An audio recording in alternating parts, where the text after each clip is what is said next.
तो पहले का कोई दिक्कत है अभी कैपेसिटर सब में? सर इलेक्ट्रोलाइटिक कैपेसिटर क्या होता है? क्या चीज?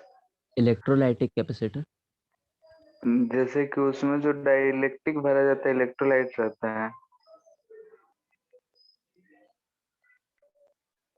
ठीक है। Yes sir. और बाकी सब क्लियर है? सर एक बुक में पढ़े एच वर्मा में कि polarization equal to sigma surface charge density, तो ये कैसे है? Polarization to surface charge density.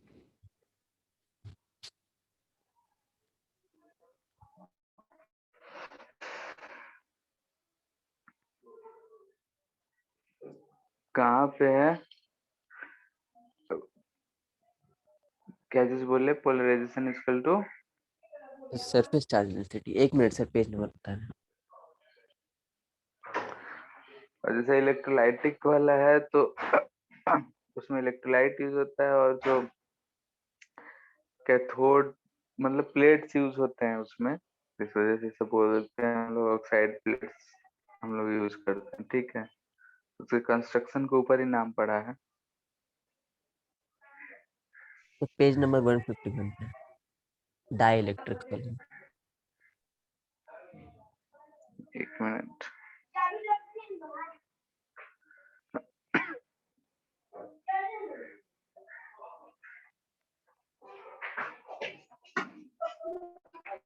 NCERT में सर HCV।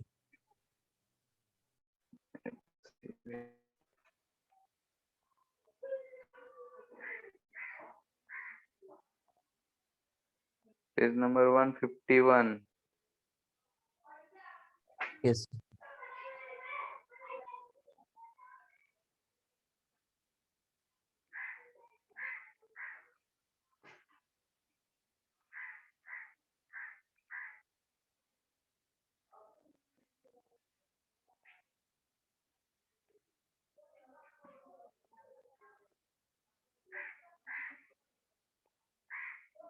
इसमें क्या है?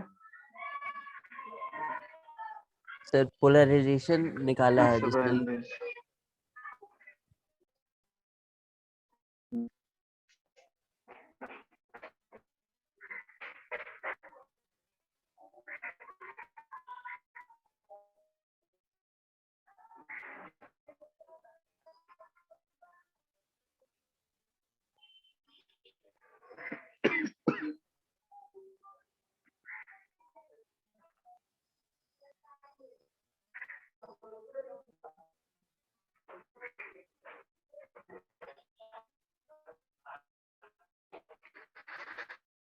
सिग्मा।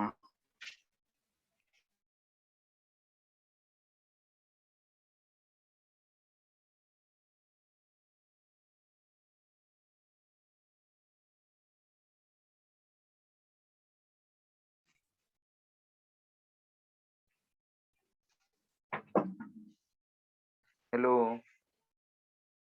Yes sir.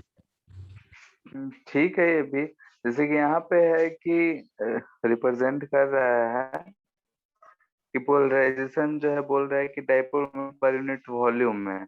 तो जो हम लोग सिग्मा फाइंड कर किए ही थे कि डाइपोल मोमेंट पे जो इंडक्शन होता है वो सिग्मा हम लोग निकाले थे। ठीक है, तो सिग्मा के टर्म में ये बोला है कि dipole moment per unit volume. लिख लिया डाइपोल मोमेंट क्या आएगा? बोलो। सिग्मा सिग्मा ए इंटू इंटू एल। ए हो जाएगा यस। चार्ज और इंटू एल हो एल। जाएगा। ठीक है, और पर यूनिट वॉल्यूम करेंगे तो सिग्मा के बराबर आ रहा है। ठीक है, और इलेक्ट्रिक फील्ड के टर्म में लिखते हैं तो काई इंटू इलेक्ट्रिक फील्ड आता है polarisation.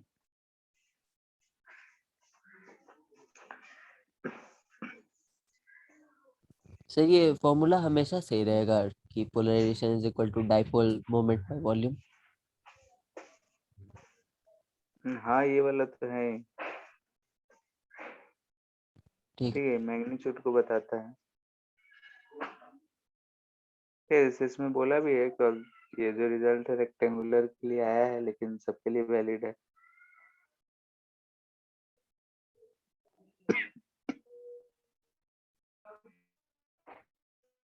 Cut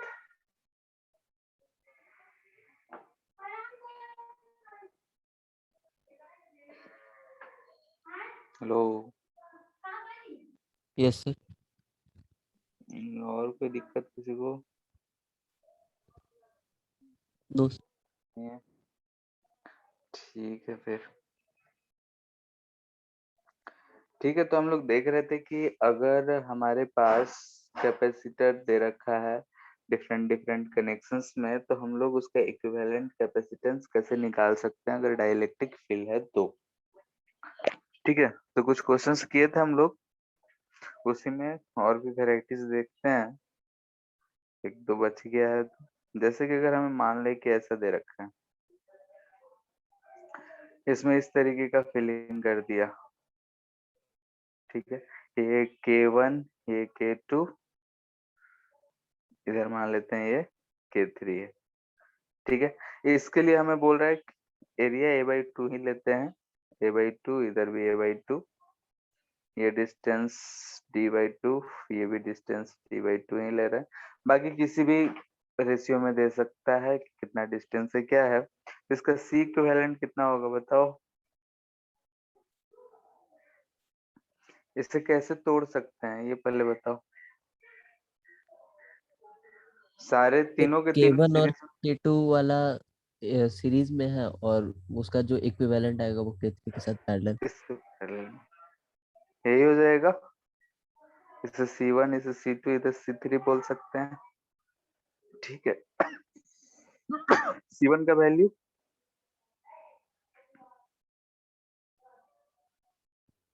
K1 A/2 into epsilon epsilon not. Not by D/2। ठीक है, यानी कि K1 एप्सिलॉन नॉट A/D हो जाएगा। C2 का वैल्यू इतना ही रहेगा, यस। A/2 D/2 कट जाएगा। और C3 का value A/2 divide by D।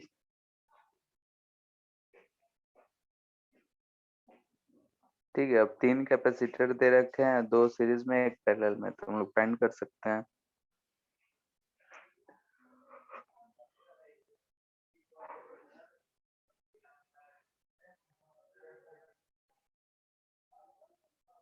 ये ऊपर दोनों का सीरीज का हो जाएगा, पैरेलल में है तो प्लस C3।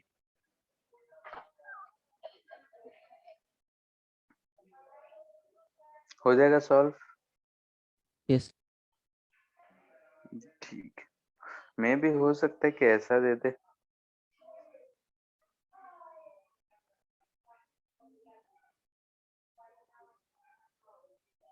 ठीक है, इधर एक डाइलेक्ट्रिक भरा है K1,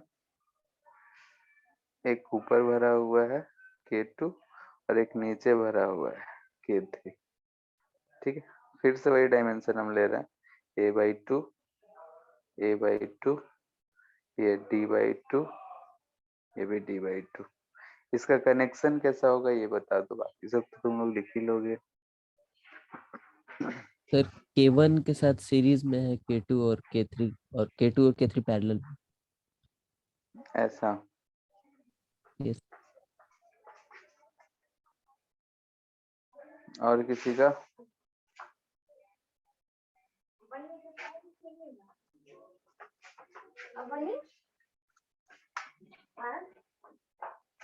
गलत? क्यों गलत है?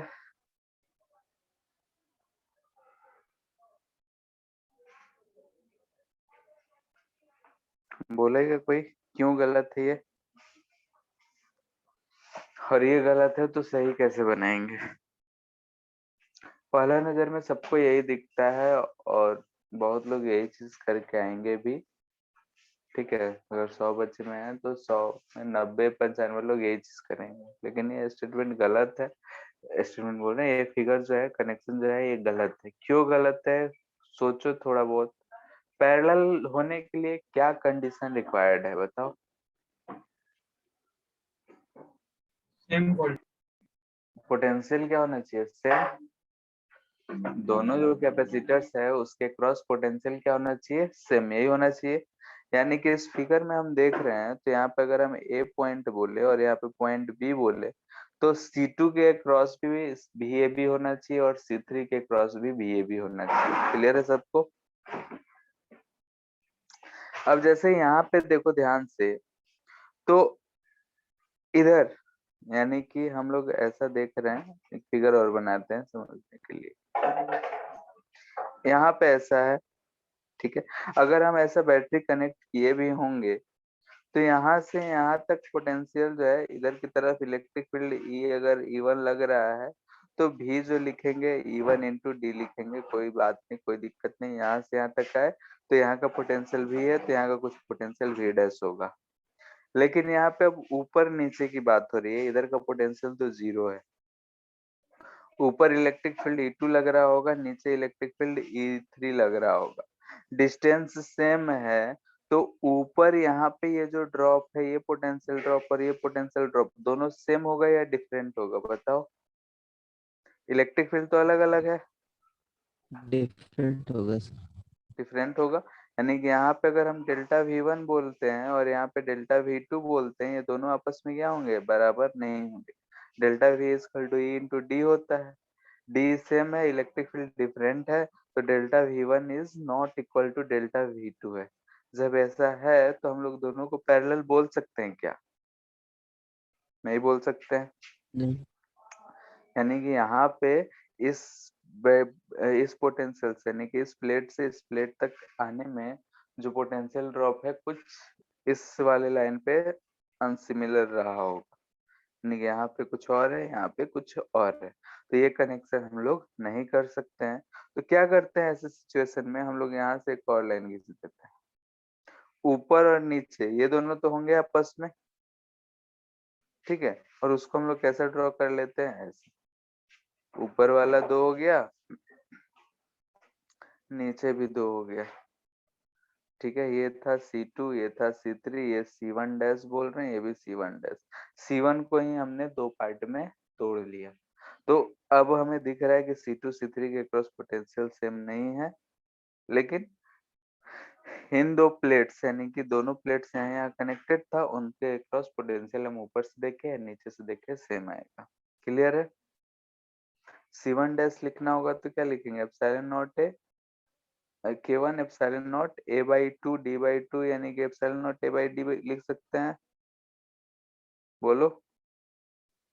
यस। ये सारा चीज Yes. ऐसा हम लोग लिख सकते हैं। A/2 D/2, तो D2 कैंसिल हो जाएगा, इतना बच जाएगा। अब यहाँ ऊपर 2 पैरेलल में, 2 सीरीज में, नीचे 2 सीरीज में, फिर पैरेलल फाइंड कर सकते हैं। अब वैल्यूज दिया रहेगा तो आसानी से सॉल्व कर सकते हैं, ठीक है।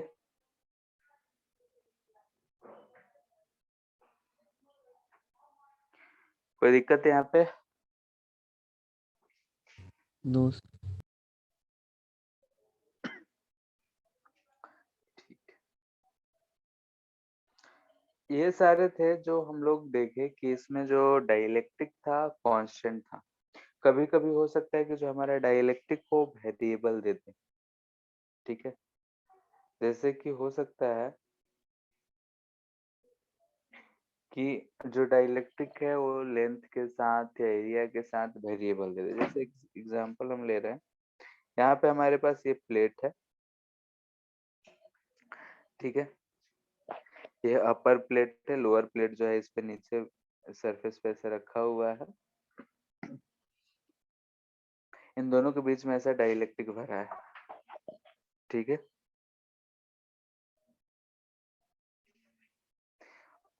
ये y एक्सिस हो गया, ये x एक्सिस हो गया। अब हमसे बोल रहा है कि जो डाइलेक्ट्रिक कांस्टेंट k है, k जो है कांस्टेंट नहीं है बल्कि x के साथ साथ चेंज कर रहा है। यहाँ पे कोई भी फंक्शन दे सकता था, हम फंक्शन ले रहे हैं x प्लस बी। ठीक है, यानी कि अब जो हम डाइलेक्ट्रिक भरे हैं वो इसमें लेंथ के साथ साथ चेंज हो रहा है। ये ओरिजिन है, यहाँ से लेंथ हम मान ले रहे हैं कि लेंथ L है, दोनों प्लेट्स के बीच का दूरी D है, इसका ये जो थिकनेस विड्थ है वो B है। ठीक है, तो इसी के टर्म में हमें आंसर देना है। B तो यूज कर लिए हैं।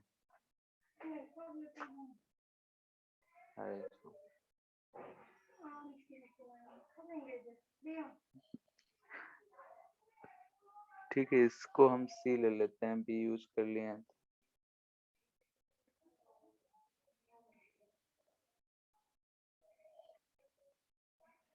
क्या करेंगे बताओ?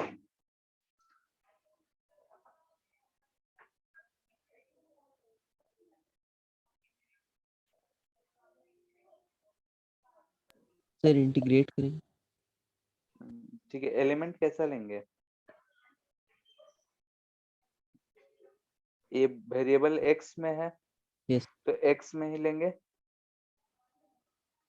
ठीक है, यहाँ से x दूरी पे आएंगे और ऐसा एक एलिमेंट ले लेंगे, है कि नहीं? दिख रहा है? dx एलिमेंट के लिए, अब इस dx एलिमेंट के लिए dc लिखेंगे तो क्या लिखेंगे बताओ? k epsilon not a, area क्या होगा इसका? बोलो। CD c into D. ठीक है, CD होगा, ये वाला एरिया होगा ना।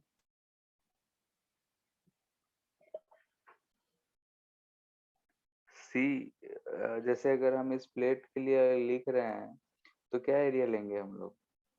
ऊपर नीचे हमारा कनेक्शन होगा, ये एक प्लेट है और एक प्लेट नीचे है, तो ये वाला पोर्शन इन एरिया होगा, तो सी इंटू डी एक्स ना होगा। ध्यान से देखो। यस ठीक है, c d x divide by दोनों के प्लेट्स के बीच का दूरी कितना है, तो डी दिख रहा है। ठीक है, क्योंकि हमारा ये जो ये बन रहा है, ये ऐसा बन रहा है, हमारा ये प्लेट हो गया, इसमें सब भरा हुआ है, ये नीचे प्लेट हो गया, तो ये इसका एरिया हो गया, ये डिस्टेंस हो गया, तो ये चीज मिला। अब ये सारे के सारे अगर हम लोग देखें तो दो प्लेट्स के बीच में दिख रहे हैं, तो सारे पैरेलल कनेक्शन में दिख रहे हैं।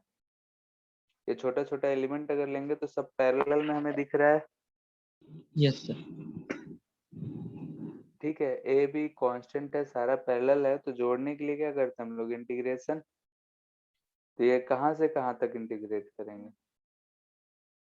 0 सर हाँ, x कहाँ से कहाँ 0 चेंज हो रहा to है? L 0 से L। तो यहाँ से हमें c कितना मिल जाएगा? k epsilon not c by d, तो कांस्टेंट दिख रहा है, वेरिएबल कुछ नहीं दिखा, dx। अच्छा, k का वैल्यू तो रखना ही भूल गया, ax plus b dx 0 to L। Integrate कर लेंगे, जो आंसर आएगा।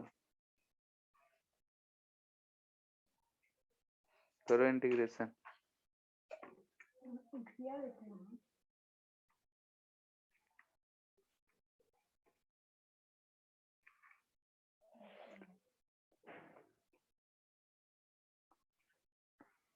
ax square by 2 plus bx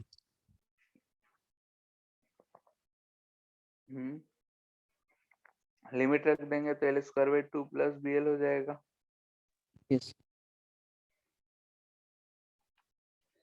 L को बाहर निकाल के सी इंटू एल को एरिया लिख सकते हैं, जिसे हम ऐसे लिख सकते हैं epsilon naught a by d l by 2 plus B.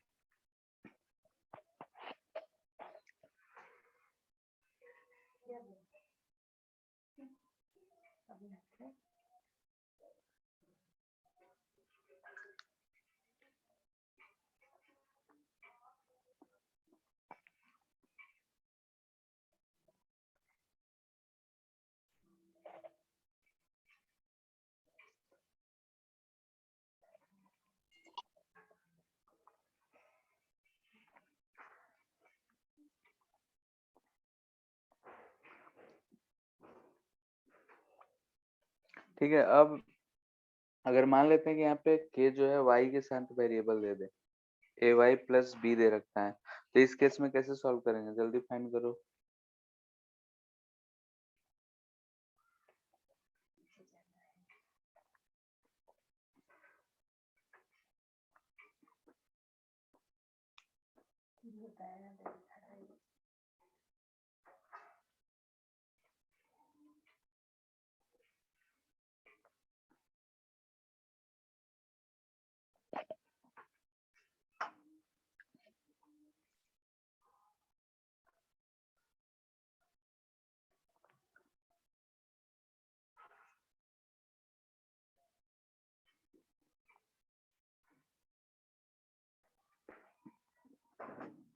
हो गया?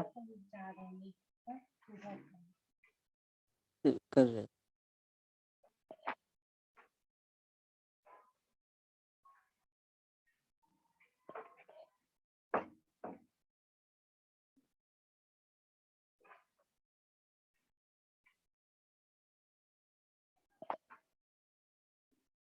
इसमें एलिमेंट किधर लेंगे? y के ऊपर जाके dy। यस ठीक है।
इतना आ गया है। यहाँ से देखो कि ये लेंथ L था, ये C था, यहाँ पे एरिया को हम डायरेक्ट CL लिख रहे हैं।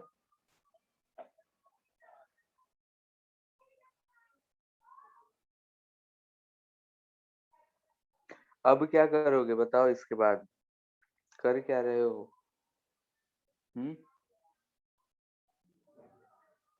इतना में किसी कोई दिक्कत है?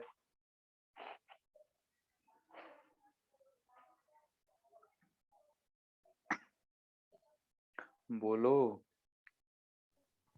No No, sir. इसके बाद क्या करेंगे? सर, लेकिन आप y दूरी पे लिए वहां पे तो प्लेट है ही नहीं, तो कहाँ पे? वहां कैसे? सर y दूरी पे लिए हैं लेकिन वहां तो प्लेट नहीं है ना। अच्छा, तो ये छोटा सा जो पोर्शन बन रहा है, ये हमारा तो छोटा सा एलिमेंट बन रहा है ना, कैपेसिटर। यस वहां पे है नहीं, लेकिन हम एज्यूम कर रहे हैं ना कि ऐसा वेरिएबल है। अगर हम यहाँ देखें, ऐसा एक मानते हैं कि मेटेलिक प्लेट नहीं है, लेकिन हमारे पास यहाँ पे प्लस क्यू इधर माइनस क्यू चार्ज दिखेगा ना, इंडक्शन वाला।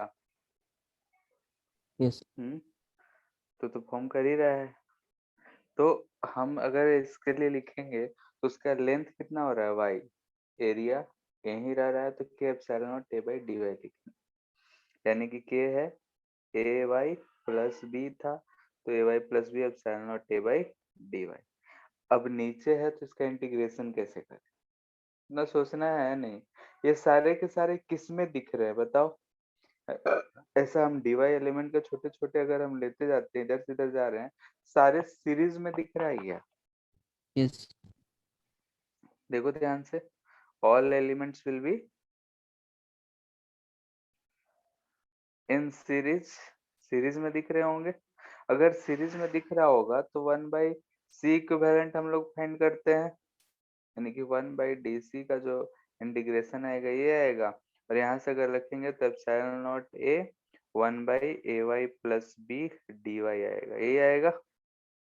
कहाँ से कहाँ तक? तो 0 से d तक। कोई दिक्कत? तो 1/c इक्विवेलेंट कितना आ जाएगा? एप्सिलॉन नॉट ए, ये लॉग होगा तो ln ay plus b by a, यही होगा। 0 to d, सॉरी बोलो। ln ad plus b by sir 1/ε0 a क्यों नहीं हुआ? सर ε0 ए भी तो डिनोमिनेटर में जाएगा ना? अच्छा हाँ,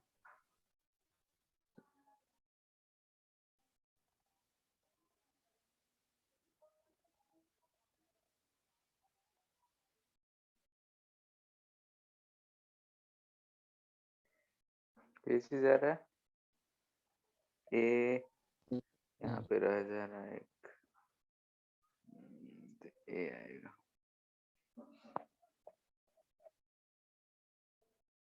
लिमिट पुट करेंगे तो a d plus b divided by 0 put करेंगे तो बी यही हो जाएगा। ठीक है, तो यहाँ से हम सी इक्विवेलेंट जो ऑप्शन में हमें दिखेगा वो दिखेगा epsilon naught a by ln a d plus b by b. ठीक है,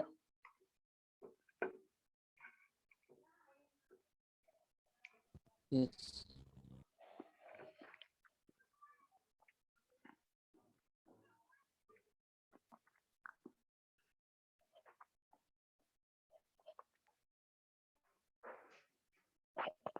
एक क्वेश्चन है कि ऐसा दे रखा है कि ये दो प्लेट्स हो गए, दोनों प्लेट्स के बीच में ऐसे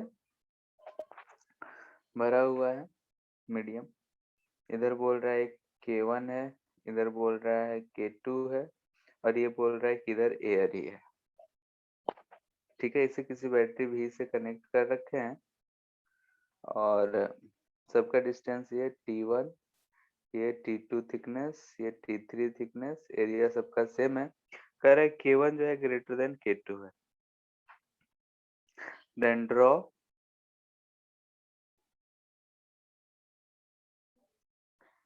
पहला electric field versus x, second potential versus x.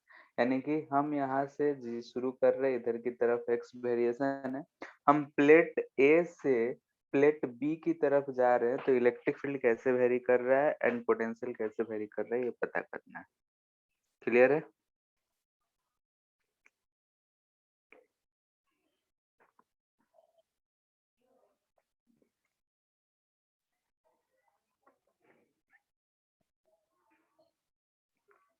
Question में किसी को दिक्कत?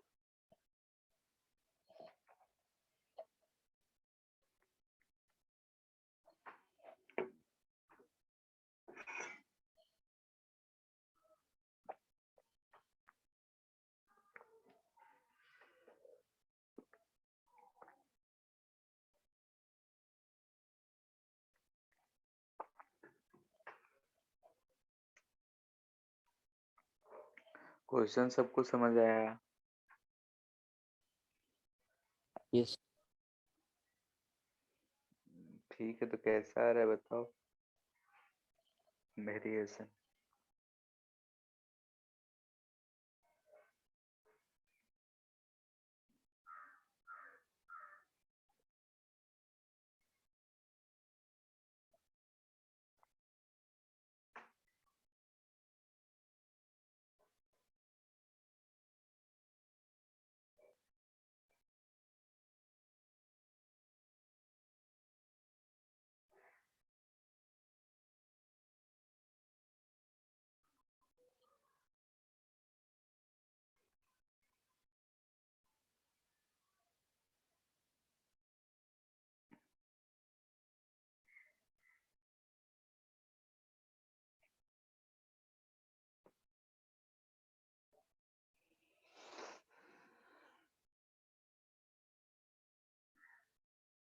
इलेक्ट्रिक फील्ड ये लिखते हैं हम लोग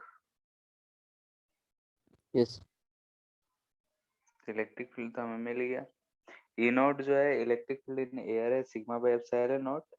तो हमें ऐसे दिख रहा है, सारा का सारा कांस्टेंट रहेगा। ठीक है, अगर हम इतने थिकनेस में देखें तो K1, अगर हम E1 और E2 का बात करें तो कौन ज्यादा होगा? E1 K1 ज्यादा है तो K2, yes sir E2 since K1 is greater than K2 दे रखा है, तो E1 सबसे कम होगा। और ये क्या, ये E3 सबसे ज्यादा होगा क्योंकि उसके नीचे कुछ भी नहीं है। तो सबसे कम E1, फिर E2, फिर E3, और सारा का सारा क्या रहेगा? कांस्टेंट, इसलिए स्ट्रेट लाइन जा रहा है। क्लियर है? अब पोटेंशियल जो होता है V क्या होता है? E इंटू डी होता है। ठीक है, नहीं कि इसमें और स्लोप का अगर हम देखें तो इजकल टू होता है dv बाई dx का माइनस, यानी कि electric field is v versus x का स्लोप का निगेटिव, यही होता है। तो यहाँ से अगर हम v वर्सेस x कर्व इसी को देख के बनाएंगे तो कैसा आएगा? बोलो। dv बाई dx क्या रिप्रेजेंट कर रहा है? Slope of vx curve. ये क्या है? Slope of v versus x curve. और ये किसके बराबर है? तो निगेटिव ऑफ e के बराबर है, यानी कि स्लोप निगेटिव है, यानी डिक्रीजिंग होगा। तो फर्स्ट में हम लोग देख रहे हैं कि पोटेंशियल जो है फर्स्ट प्लेट का अगर बैटरी के पॉजिटिव से कनेक्टेड है तो यहाँ का पोटेंशियल तो v होगा और यहाँ का पोटेंशियल 0 होगा, नहीं कि v से 0 घट रहा है। तो अब स्लोप देख रहे हैं तो इलेक्ट्रिक फील्ड E1 सबसे कम है, तो सबसे कम स्लोप इसी का होगा, फिर E2 का है, और सबसे ज्यादा E3 का है।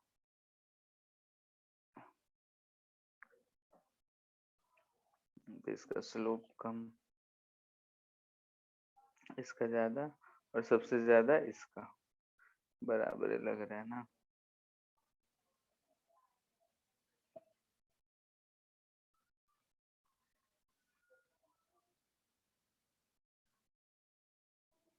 डिफरेंट स्लोप लग रहा है सबका। ठीक है ना, घटते घटते यहाँ से 0 आ जाएगा। क्लियर है इतना? सर लेकिन इसका स्लोप तो ऊपर वाला का स्लोप ऊपर वाला का ग्राफ से मैच नहीं करता है। क्या? तो इसका जो स्लोप होगा वो E वर्सेस X का स्लोप होगा ना, वो E वर्सेस X होगा किसका slope? Sir V versus X। v versus x का स्लोप क्या देगा? इलेक्ट्रिक फील्ड देगा।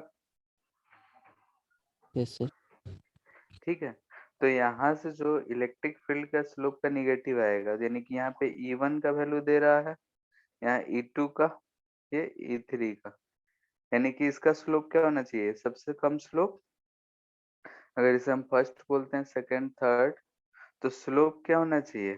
फर्स्ट का सबसे कम, निगेटिव में, लेकिन क्योंकि इलेक्ट्रिक फील्ड का डायरेक्टली प्रोपोर्शनल दिख रहा है। यस हाँ, माइनस क्या रिप्रेजेंट कर रहा है? कि स्लोप डिक्रीजिंग हो। क्लियर है? यस ये तो सिंपल सा चीज है। इसके बाद है फोर्स। जैसे कि अगर हम लोग डाइलेक्ट्रिक को पुट कर रहे हैं तो उस डाइलेक्ट्रिक को पुट करने में फोर्स लगेगा। ठीक है, फोर्स ऑन डाइलेक्ट्रिक।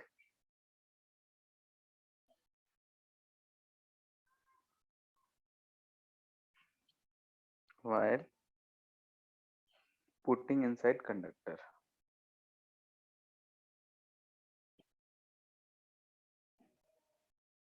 ठीक है, कंडक्टर के इनसाइड में अगर हम पुट करते हैं तो फोर्स लगेगा। कब लगेगा? मान लेते हैं कि अगर ये हमारा दो कंडक्टर्स है, ठीक है, इससे हमने अगर ऐसा रखा है कंडक्टर्स को, इसके अंदर में अगर हम कोई डाइलेक्ट्रिक डाल रहे हैं सेम डायमेंशन का, इस पे कोई चार्ज नहीं है, तो फोर्स लगेगा? बोलो। इसको हम ना बैटरी से कनेक्ट करे हैं ना कोई चार्ज है, 2 तो प्लेट से उसके बीच में अभी कुछ नहीं लगेगा। ठीक है, तो इस समय सवाल ही नहीं उठता है क्योंकि चार्ज है नहीं, तो ग्रेविटी फ्रिक्शन ये सबको तो हम लोग शुरू से ही नेग्लेक्ट कर रहे हैं। बच गया है इलेक्ट्रिक फील्ड की वजह से, तो यहाँ पे चार्ज है नहीं तो इलेक्ट्रिक फील्ड है नहीं तो फोर्स नहीं लग रहा। तो हमें क्या दे सकता है कि हम इसे किसी एक बैटरी से कनेक्ट कर दें। इसके बाद अब अगर हम पुट करें तो बैटरी से कनेक्ट करेंगे तो हमें इस पे ऐसा पॉजिटिव चार्ज दिखेगा और इस पे ऐसा निगेटिव चार्ज। अब इस पॉजिटिव निगेटिव के कारण यहाँ पे कुछ चार्जेस इंड्यूस होंगे, प्लस और माइनस। ठीक है, इंड्यूस चार्जेस, और इस इंड्यूस चार्जेस पे जो है हमें दिखेगा कि ये प्लस और माइनस पे इधर की तरफ एक फोर्स लग रहा है और इस पे इधर की तरफ, तो जो एफ नेट लगेगा वो अंदर की तरफ ऐसा फोर्स लग रहा होगा। सबका अगर हम मिला के देखें तो नेट फोर्स की बात कर रहे हैं। तो जैसे ही हम अंदर की तरफ ले जाने के लिए उसके मुंह पे जाएंगे तो हमें अंदर की तरफ एक फोर्स खींचता हुआ नजर आएगा। तो फोर्स एफ नेट कितना लग रहा है यही चीज हमें पता करना है बी। ठीक है, यानी कि इसके क्रॉस का भी पोटेंशियल डिफरेंस कितना दे रखा होगा भी। दोनों का बीच का एरिया डी जो है सेपरेशन लेंगे, एरिया ए लेंगे जरूरत पड़ेगा। तो क्लियर है। यस ठीक है, तो हम वही केस 1 ले रहे हैं। बैटरी जो है हमेशा कनेक्टेड है, यानी कि V इक्वल टू कॉन्स्टेंट वाला केस, यानी कि हम बोल सकते हैं battery is always connected.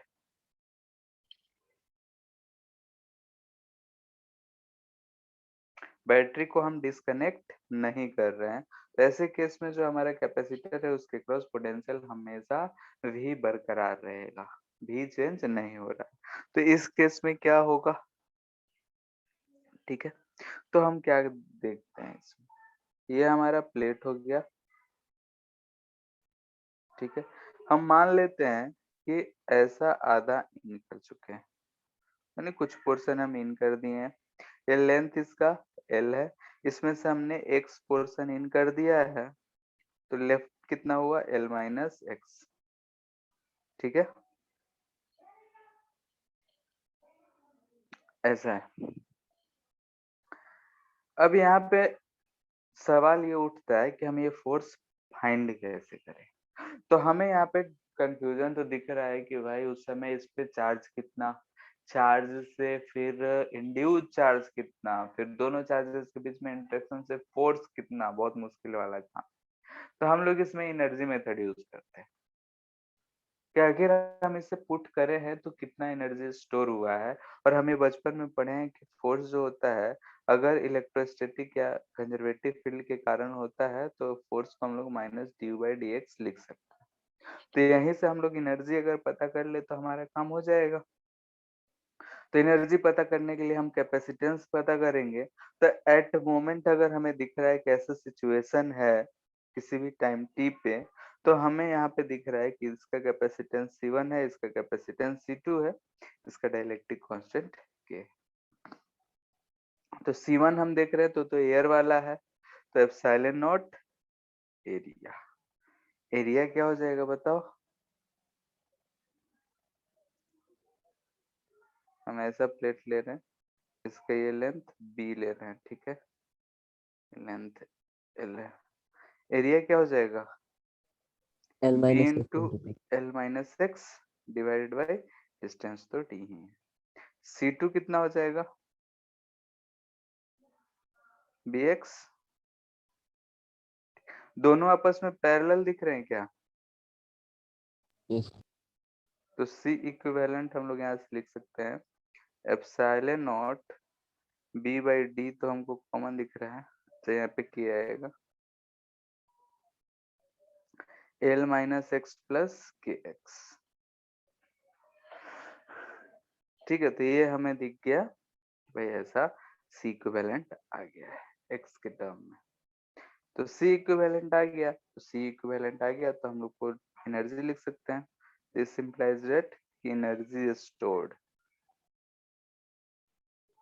You क्या होता है half C equivalent into V square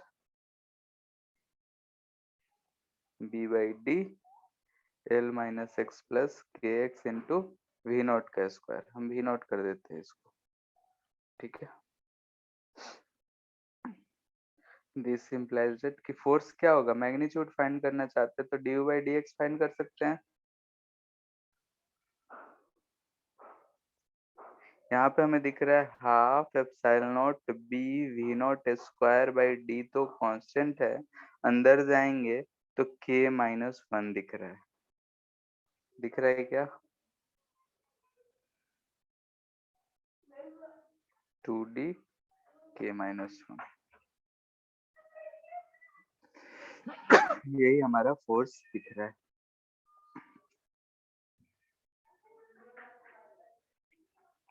इतना में किसी को दिक्कत? नो ठीक है, सिंपल सा प्रोसेस है, इसे याद रखना है, ठीक है। एससी वर्मा में क्वेश्चंस भी दे रखे हैं।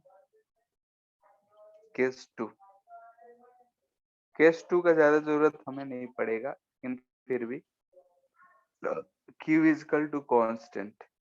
Q is equal to constant कहने का मतलब क्या हुआ कि हम कैपेसिटर को चार्ज कर दिए और उसके बाद बैटरी से डिस्कनेक्ट कर दिए, यानी कि डिस्कनेक्टेड फ्रॉम बैटरी,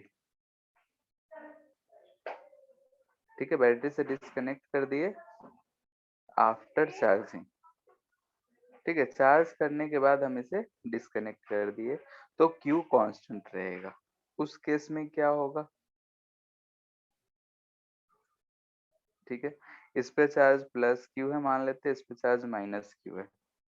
क्या इफेक्ट पड़ेगा, कुछ खास इफेक्ट नहीं पड़ता है, L माइनस एक्स सिर्फ फॉर्मूला में। यहाँ पे अगर हम इसे C1 बोलते हैं C2, क्या C इक्विवेलेंट हमारा फिर से सेम रहेगा, कोई फर्क पड़ेगा क्या, नहीं पड़ेगा, क्योंकि C इक्विवेलेंट चार्ज और पोटेंशियल पे तो डिपेंड नहीं करता है। तो ये आया था epsilon not B by 2D था, L minus x plus k x, नहीं D था, सेव इट। B बाई ये था, ये चीज जाएगा, ठीक है। यहाँ पे सिर्फ क्या लिखेंगे, एनर्जी, एनर्जी हमारा चेंज हो जाएगा। एनर्जी क्या लिखेंगे बोलो, q square by c Q equal same है तो Q square by C equivalent लिखेंगे। तो यहाँ पे हमें मिलेगा कितना, Q square B by 2 epsilon naught से D B L minus x plus k x, ठीक है। अब यहाँ से फोर्स अगर निकालना हो तो minus d by d x, q square d by 2 epsilon naught, b जो है ये तो कांस्टेंट दिख रहा है, इसका डिफरेंशिएशन कौन बताएगा, यू बाई वी का फॉर्म में है, नीचे वाला स्क्वायर हो जाएगा, ऊपर क्या बचेगा बताओ, माइनस करेंगे, बोलो, तो k माइनस 1 आ एल रहा है, l तो कट जाएगा ना, 1 बाई एक्स का क्या करते हैं हम लोग, नीचे एक्स स्क्वायर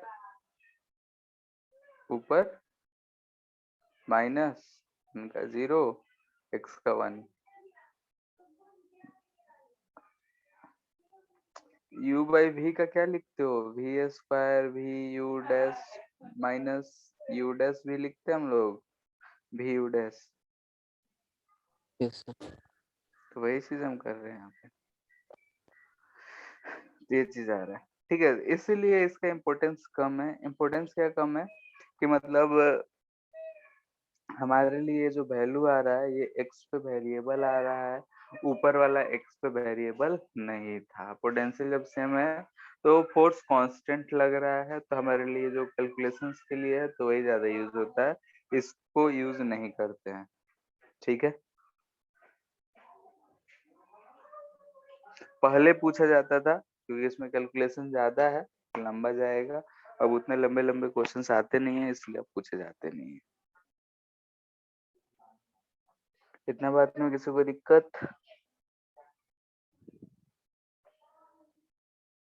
नहीं। बोलो।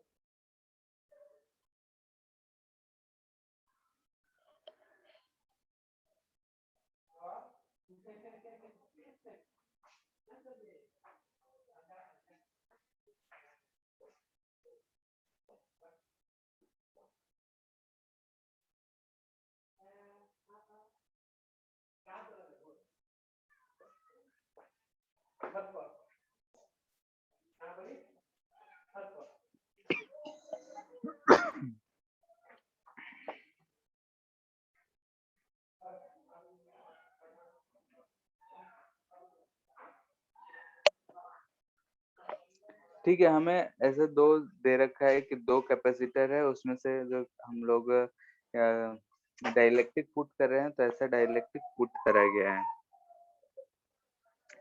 ठीक है, कह रहा है कि इसका जो ये डिस्टेंस है ये d है एंड b जो है विड्थ है। बोल रहा है कि ये जो सिस्टम है इक्विलिब्रियम में है, तो find v1 by v2 such that so that dielectric remains in equilibrium। ठीक है, जो गिवन सिचुएशन है इसमें इक्विलिब्रियम में रहे। ठीक है, यहाँ पे दिख रहा है कि फोर्स लगता है, यानी कि अगर हम राइट वाला कैपेसिटर नहीं होता तो इस पे एक फोर्स इधर F1 लगता, लेफ्ट इधर भी एक फोर्स F2 लग रहा होगा। अब ये इक्विलिब्रियम में है, यानी कि F1 F2 आपस में बराबर है, तो V1 बाई V2 कितना होगा ये पता करना है। क्वेश्चन क्लियर है? Yes. फाइंड करो।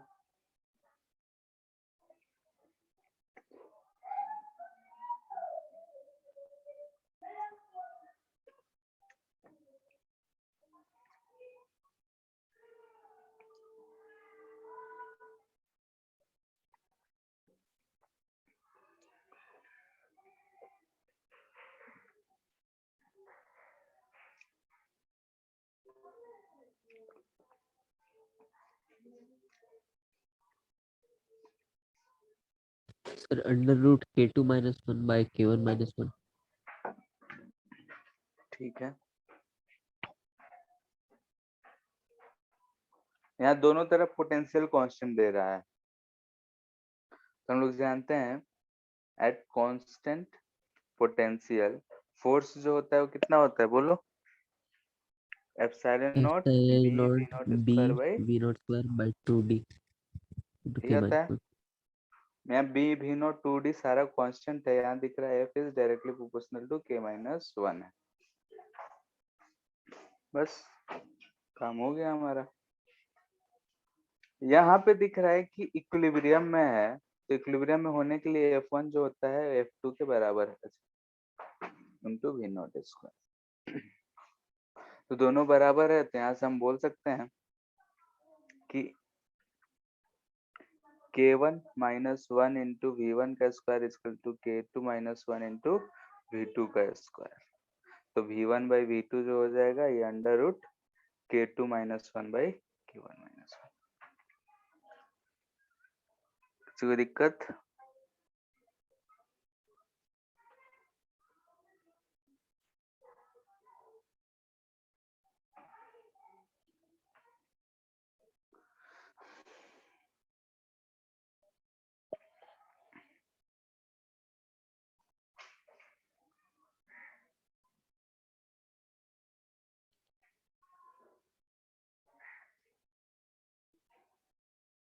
लेंथ इंटू ब्रेथ भी है, ठीक है।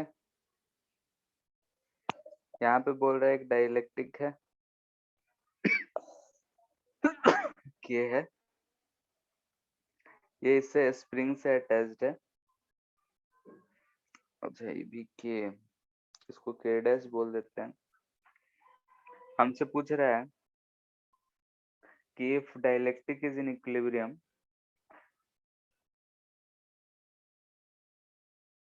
Find extension. इन स्प्रिंग, स्प्रिंग में एक्सटेंशन कितना होगा ये बताएं। निकल जाएगा। यस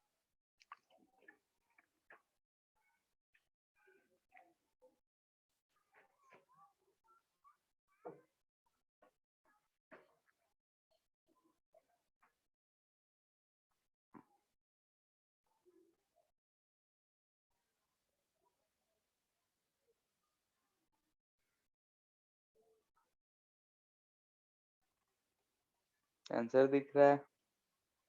यस सर ठीक है, तो ऐसे से सवाल रहता है। एच सी वर्मा कैपेसिटर पूरा करो और बुकलेट भी पूरा करो। कैपेसिटर खत्म हो गया।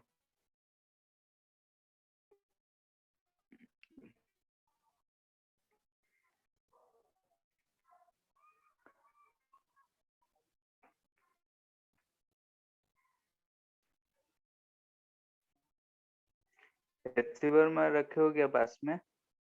Yes Yes. Question number 66।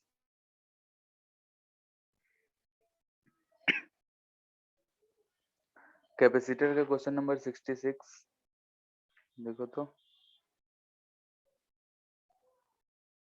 Page number 170।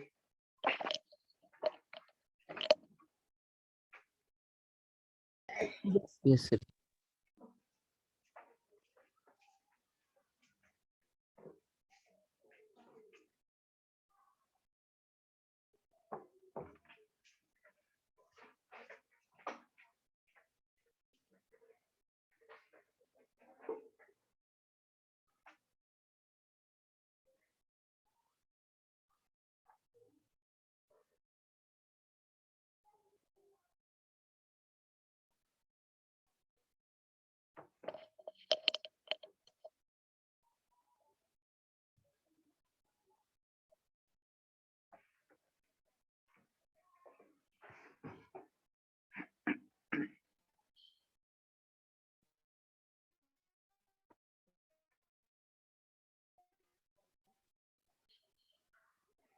हो गया।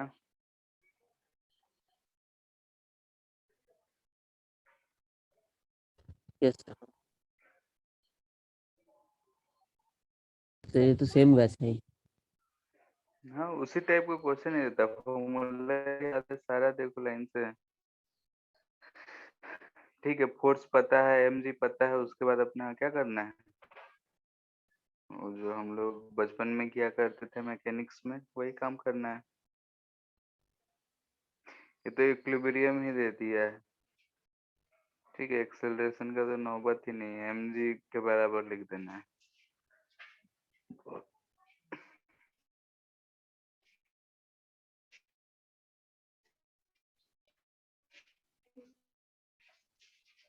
सिक्सटी सेवन वाला जो अभी किए वही है। ठीक है, 68 यस देखो तो क्या है? 68।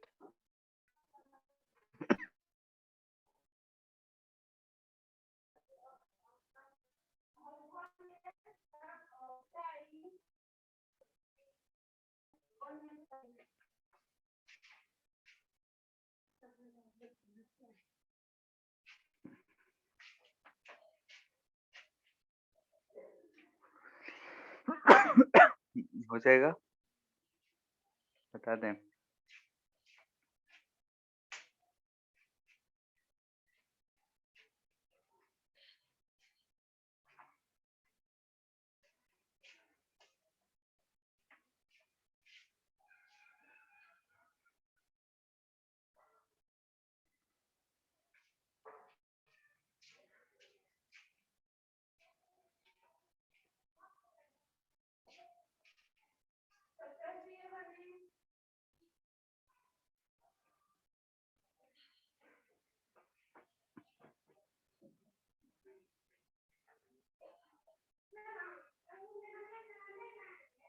एफ जो लग रहा है वो कांस्टेंट है, दिख रहा है सबको, क्योंकि कांस्टेंट पोटेंशियल पे है, तो एफ जो है हमारा कांस्टेंट। एफ अगर कांस्टेंट है तो एक्सेलरेशन भी कांस्टेंट होगा। यहाँ ध्यान से देखना ये है कि अभी ये इस पोजीशन को देखो, यहाँ पे ये वाला पॉइंट को, ठीक है। ये पॉइंट यहाँ पे आएगा कितने देर में?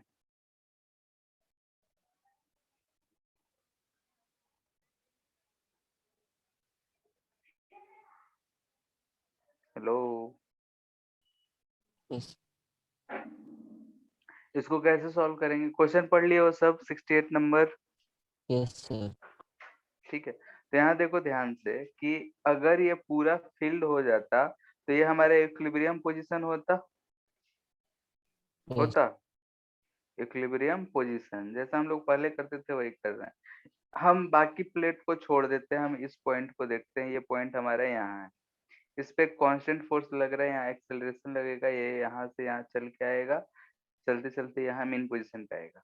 मेन पोजीशन पे आएगा तो इसके पास वेलोसिटी रहेगा, तो ऐसा आगे चला जाएगा।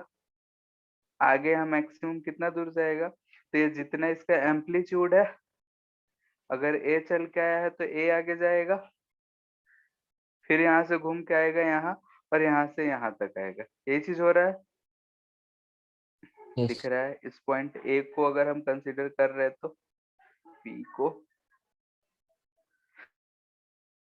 ठीक है। तो यहाँ पे ये चीज अगर हमें समझ में आएगा, कभी भी ऐसा कॉम्प्लिकेटेड फिगर दे उस पे का कोई भी एक पॉइंट पकड़ लो, और देखना ये है कि मीन पोजीशन उसका कहाँ है, और उस मीन पोजीशन से वापस लौटने में कितना समय लग रहा है। तो यहाँ से हमें अगर यहाँ पे आ जाएगा तो ये पूरा कंप्लीटली अंदर चला जाएगा। तो यहाँ से यहाँ आने में उसे जो समय लगेगा, क्या ये समय हमें दिख रहा है कि टोटल टाइम पीरियड का 4 टाइम है?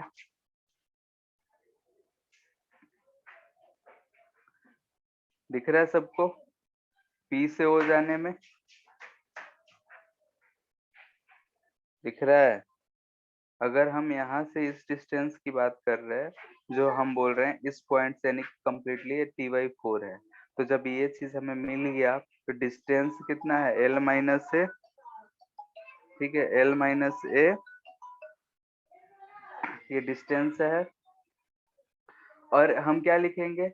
एक्सेलरेशन कांस्टेंट है तो ut प्लस हाफ at² लिख सकते हैं, ठीक है। तो इनिशियल स्पीड तो 0 है, रिलीज कर रहा है, तो l minus a, l minus a equal to लिख सकते हैं 1/2। एक्सेलरेशन कितना? तो फोर्स अपॉन मास, फोर्स जो भी है फॉर्मूला हमें पता है, इंटू t²। टी कितना है? t/4 का स्क्वायर। तो यहाँ से हमें टाइम पीरियड ही निकालना है, तो टाइम पीरियड हमें मिल रहा है 32m/f l माइनस ए। एफ का वैल्यू रख लेंगे, इसका अंडर रूट ले लेंगे, आंसर आ जाएगा। क्लियर है? यस ठीक है, तो ऐसे से सॉल्व करना है। तो बाकी एचसी वर्मा पहले एचसी वर्मा कंप्लीट करो, और बुकलेट में तो शायद एक्सरसाइज 2 कंप्लीट हो ही गया था, यस सर थोड़ा सा कैपेसिटर का पास है और इसमें भी जहां तक हमको लग रहा है 38 तक तो कर ही लिए थे, ठीक है। उसके बाद डाइलेक्ट्रिक वाले कुछ कुछ क्वेश्चंस है, मोस्टली देख देख के ही समझ में आ जाएगा क्या करना है, ठीक है। लास्ट का 3-4 क्वेश्चन हो ही गया, तो इसे कंप्लीट कर लो, और कोई यस सर डाउट है तो पूछ लो। नहीं है? सर एक फॉर्मूला और है ये closed integral of displacement with respect to ds is equal to q free displacement d dot ds dot product मतलब नहीं समझ रहे क्या कहना चाह रहे हो? Sir page 154 b dot d x, ये कह रहे हो क्या? d dot ds किसका पेज 164? 154 सर एचसी वर्मा में देख लेते हैं।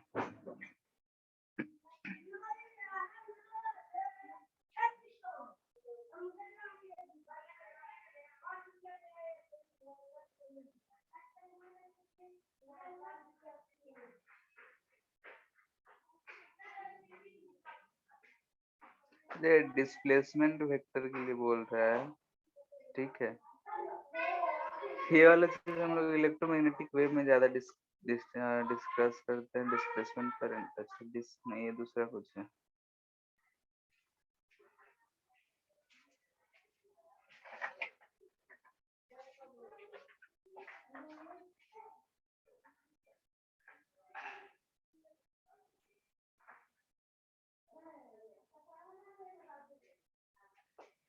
ठीक है, वही बोल रहा है, इलेक्ट्रिक डिस्प्लेसमेंट है ना।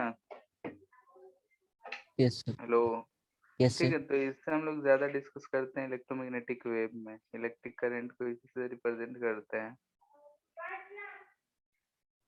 ध्यान से देख लो क्या है, ठीक है। यस।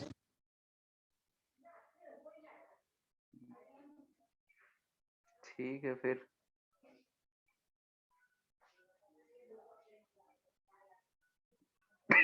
बाकी सब कर लेना है। कैपेसिटर का ऑब्जेक्टिव 1, ऑब्जेक्टिव 2, शॉर्ट आंसर, ये सब तो मस्ट करना है क्योंकि सोचने वाले क्वेश्चंस ज्यादा काम के हैं एज कम्पेयर टू न्यूमेरिकल। ठीक है, क्योंकि कंसेप्ट क्लियर रहेगा तो न्यूमेरिकल तो हम ऐसे भी कर ही सकते हैं। ठीक है, फिर आज के लिए इतना ही रहने देते हैं। नेक्स्ट क्लास से करंट शुरू करेंगे। ठीक है, thank you. Thank you, sir. Thank you. Thank you, sir.